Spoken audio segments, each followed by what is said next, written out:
बोले घर वापस लौट जाओ, आत्महत्या करना पाप है। आत्मदेव जी नहीं माने, तो भगवान ने कहा नहीं मानते तो एक काम करो, मैं तुम्हें एक फल देता हूं, इस फल को लेकर के जाओ और अपनी पत्नी को खिला देना। आत्मदेव ने कहा आप झूठ बोलते हैं, क्योंकि आप मुझे भ्रमित कर रहे हैं। तो भगवान ने कहा हम संतों की वाणी कभी मिथ्या नहीं होती, ब्रह्म सत्यम जगत मिथ्या। मिथ्या माने झूठी या झूठा। भगवान ने कहा ब्रह्म ही सत्य है, ब्रह्म सत्यम, ये ब्रह्म ही सत्य है, जगत मिथ्या, ये दुनिया झूठी है। इसलिए आप घर वापस जाओ, हम संतों की वाणी कभी मिथ्या नहीं होती। और भगवान कहते हैं कि मोरे बचाने चाहे पड़ जाए फीका, संत वचन पत्थर की लीका।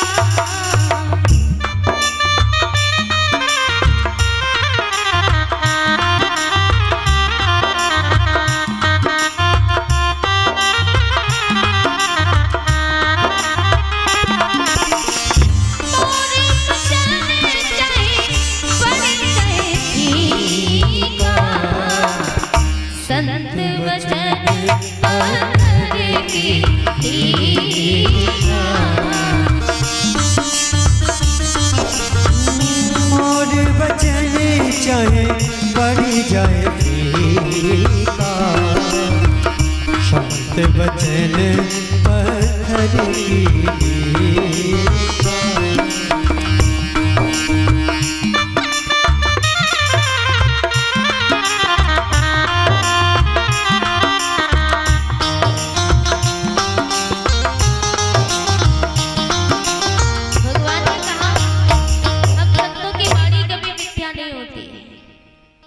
बड़ी भाव से आत्मदेव को समझाया, मोर बचन चाहे पड़ जाए फीका, संत वचन पत्थर की लीका। भगवान ने कहा घर वापस लौट जाओ। बड़े प्रसन्न होकर के आत्मदेव जी घर जाते हैं, पत्नी को फल दिया,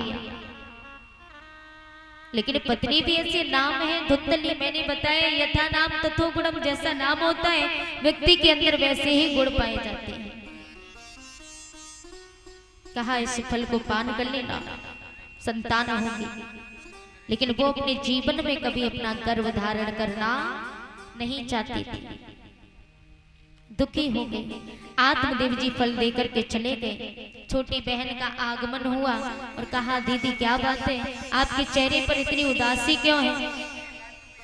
बोले मेरे पति ने ये फल दिया है और ये भी कहा है कि इस फल को यदि मैंने पान कर लिया तो मेरा गर्भ धारण हो जाएगा, लेकिन मैं नहीं चाहती कि मेरा गर्भ धारण हो। छोटी बहन ने कहा कोई बात नहीं। बोले तुम्हारे घर में संतान की कमी है, दौलत की नहीं, लेकिन मेरे घर में दौलत की कमी है, संतान की नहीं।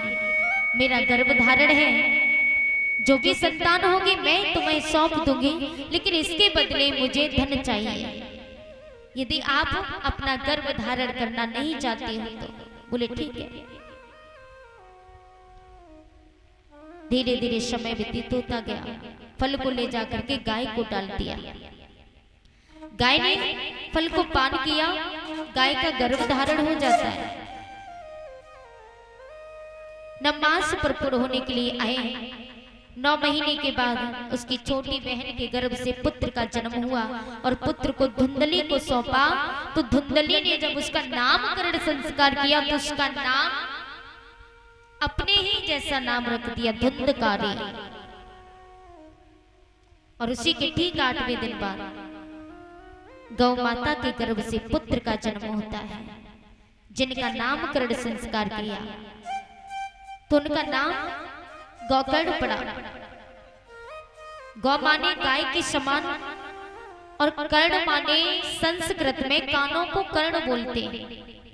कर्ण माने कान, उनके कान जो थे वो गाय के समान थे और सारा शरीर मनुष्य का था, इसलिए उनका नाम गोकर्ण पड़ा। बोली भागवत महापुराण की।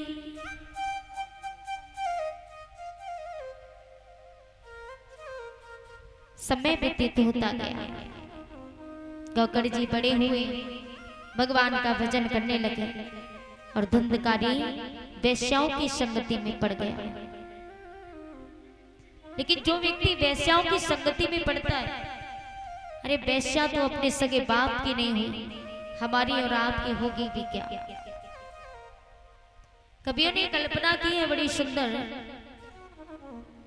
जैसे रंग कुसंग की चादर तैसोई रंग पराई तेरी आंखों, हाल में हंस के बोले, हाल कर दे तो तड़ाको। पराई स्त्री का कोई भरोसा नहीं है कि कब तू तड़ा के परा जाए, कोई पता नहीं। यदि हमारे घर में हमारी पत्नी है, जैसे घर में पत्नी है उसको खुश रखिए, क्योंकि पराई स्त्रियां कभी अपनी नहीं होती। और आप लोग तो समझदार हो, धोबी की नांद को कहा बिगड़ो, जब महल धुवे सारे कपड़ा को, ओसन प्यास बुझत नाहे तासे नीर भलो अपने ही घड़ा को। हमारी स्त्री हमारे घर में है तो उसको खुश रखिए, क्योंकि उधर इधर भागने से हाथ में कुछ आएगा नहीं, सिर्फ पाप का घड़ा बढ़ता रहता है। पिता ने अपने पुत्र को बहुत समझाया। धुंधकारी से कहा कि पुत्र, जिस रास्ते पर चलते हो उस रास्ते को छोड़ दो। पिता ने समझाया तो धुंधकारी ने अपने ही पिता को अनाप शनाप गालियां देना प्रारंभ कर दिया, और यहाँ तक कि पिता पर हाथ उठाने पर हावी हो गया। तो पिता की आंखों में आंसू भर आए और जाकर के गोकर्ण से बोले, बेटा तुम्हें बताओ मैं क्या करूं, कहां जाऊं मैं, तुम्हें मुझे कोई रास्ता बताओ, क्योंकि मेरे मन में वैराग्य नहीं। यदि मैं वन में जाकर के तपस्या भी करूं तो कैसे करूं, क्या करूं मैं। तो गोकर्ण जी कहते हैं, पिताजी देहिस्तिमाम सुरधिरे अभिमतिम तेजुत्वम जहायशुता दिशु सुदा ममतम विमुचा। गोकर्ण जी कहते हैं, पिताजी अशानिसं जगदिदं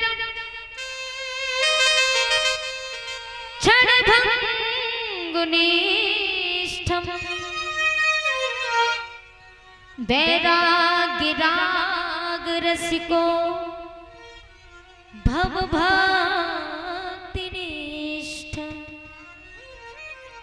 गोकर्ण जी कहते हैं, पिताजी अश्यानिशम जगदिदं क्षणभंग निष्ठम वैराग्य राग रसिको भव भक्तिनिष्ठ। भक्ति भी हो, निष्ठा भक्ति होनी चाहिए, निष्काम भक्ति होनी चाहिए, जिसमें कोई कामना ना हो, जिस भक्ति में किसी कामना की वासना ना हो।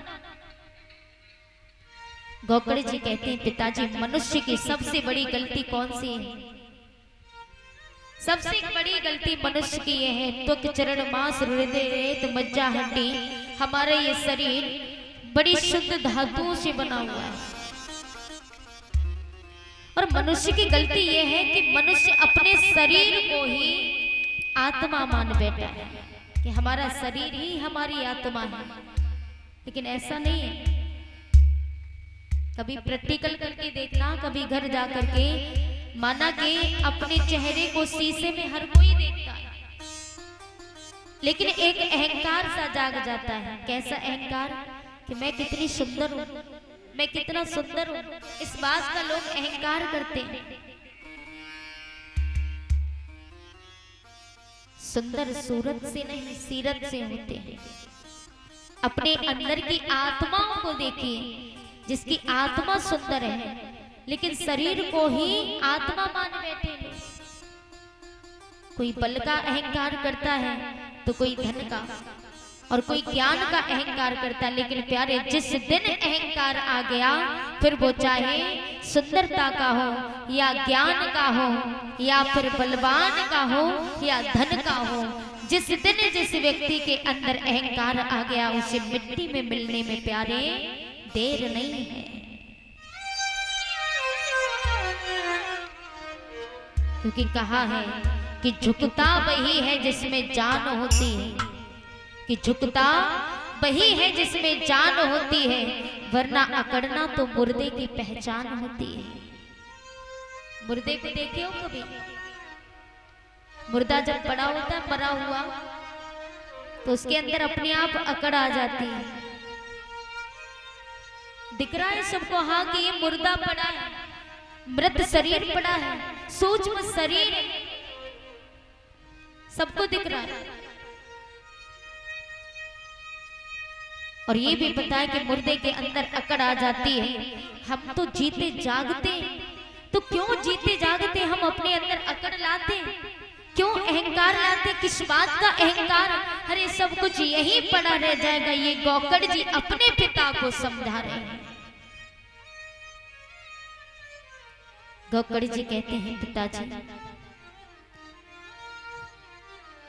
कि चल रे हंसा अपने देश को,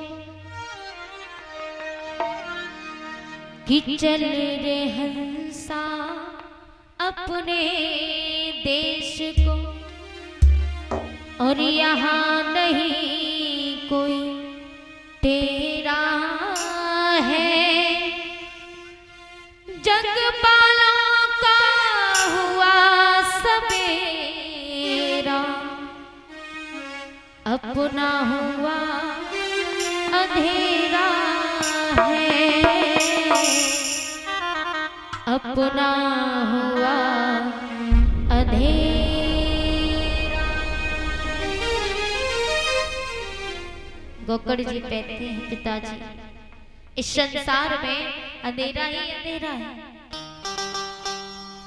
मनुष्य ये समझता क्यों नहीं कि हमारे जीवन में ये धन दौलत ही सब कुछ नहीं, ये कोई समझता ही नहीं। और आप कहते हो कि मेरे मन में वैराग्य नहीं, मैं वन में जाकर के तपस्या करूं, तो करूं कैसे? यहाँ लोग आते तो हैं, एक दिन आए और एक दिन सबको यहाँ से जाना है, लेकिन आने जाने का मेला है। लेकिन मनुष्य इस बात में भूल जाता है, धन दौलत में, माया में डूब जाता है। आज बड़े भाव से गौकड़ जी अपने पिताजी को समझाते हैं और कहते हैं